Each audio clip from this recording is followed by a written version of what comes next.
Hey, this is Onesto, and today we're going to talk about 5 of the best ways to use Arcade from output. So let's start off with one of my favorite features, which is generating custom kits. Custom kits is amazing. So what you do, go to your stuff, and then go to your samples, and then right here, drag any sample to your keyboard or auto-generate a new kit.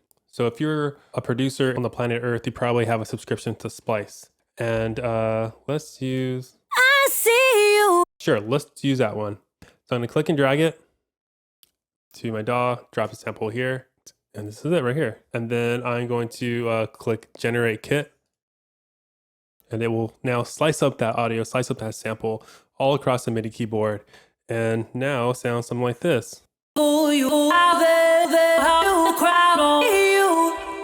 So boom, I have this custom kit generated from a sample that I brought in, and that took mere moments. All right, so this next tip is kind of a hidden one, but I think it makes sampler kits a lot more flexible to use, and that's playing around with the playable pitch range. If you've been using Arcade, I don't know how often this happens to you, but there'll be times where I'll be playing with the kit, and I'll be liking, just messing around, but I come across like a one shot like that. Like, oh, I really like that. I wish I could, I can just mess around with the pitch of that. Well, one cool feature is a playable pitch range, which is, I have it pulled up right here, is C-1 to C1. I think it's C-1. We're gonna go with that. So what you can do is, as I'm playing this, now I'm gonna hit a note in that playable pitch range. I just change the pitch there.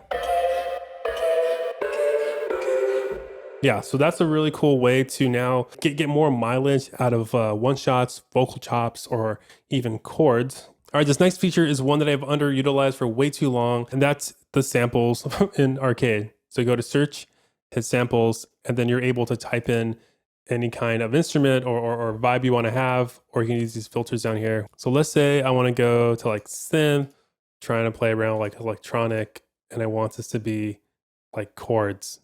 So now I have 587 samples to search and choose from. Cool, so let's say I want to use this one. So what I can do is download it, and after I download it, I can click and drag it to one of my my keys here, replacing the sample that was once there. And what you'll also notice that when you hover over all of these samples, you can also generate a kit out of it. I'm gonna make a kit right now. So I got that one sample and made a kit out of it. Let's hear how it sounds.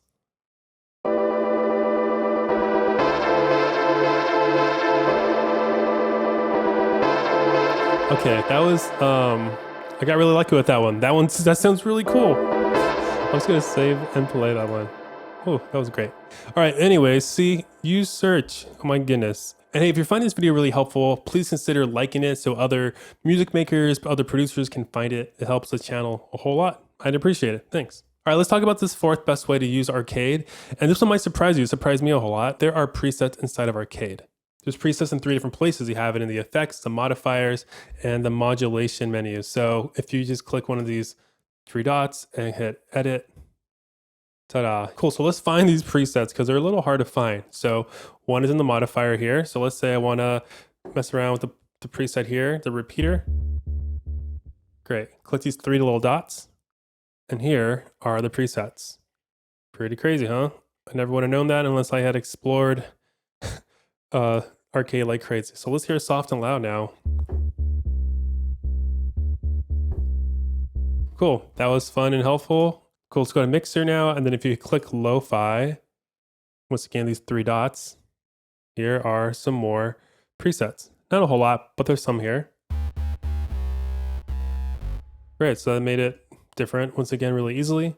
And the last place is in modulation. If you click these 3 dots, once again, you have these different LFO shapes to choose from.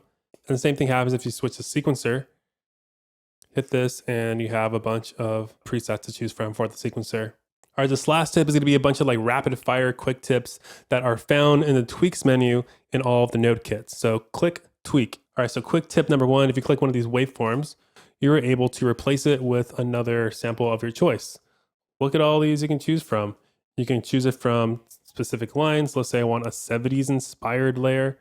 Go to the 70s and you can scroll through, download one, and replaces it instantly. All right, the next quick tip is that if you go to any of your envelopes, whether it's amp, filter, or pitch, I know that like sometimes messing with this can be like tricky, just like with the mouse and all that. So if you want another view, hit edit, and you have your 80 or ADHSR, and you're able to adjust it that way. And still staying on the amp envelope, here, let me just turn off these layers here.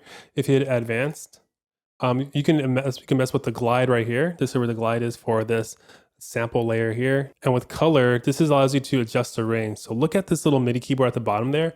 And as I move this knob, it determines where on your keyboard the sample will take place. All right, those are a few of my favorite ways to use Arcade by Output. Thanks for watching. If you're enjoying what you're learning, please consider liking and subscribing. It'll help other producers find this channel. Hope to see you again. Later.